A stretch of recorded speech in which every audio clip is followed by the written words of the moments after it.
Welcome to one of the only adults-only all-inclusives in Puerto Vallarta. This is one of my favorites. This is Villa Premier. This is my very first time staying here. And welcome to the Honeymoon Suite. I'm going to give you a tour. So when you first walk in, there's a little wet bar with a sink and coffee maker. In the closet, I'm going to show you, you have slippers and a safe, extra pillows. You know what's something that I think is really fun? When I checked in, they were like, okay, what do you want your scent to be? What do you want your pillow to be? There was a whole pillow and scent menu. And then after I chose, come check it out, then they did a 5-minute chair massage just to like get your vacation started. That was after we drank champagne. So here's the bathroom, walk-in shower. You have all the really like high quality bath products. And then out here, king bed, of course, Honeymoon Suite.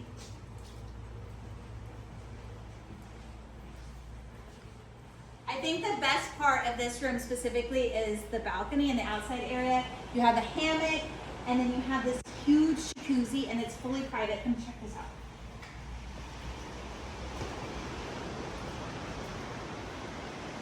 And the views, it's about 3 o'clock in Puerto Vallarta, but the views at sunset are absolutely gorgeous. And when you're ready to plan your next vacation, we would love to help you pick the perfect resort and perfect room for you. So make sure you check us out, vincentvacations.com.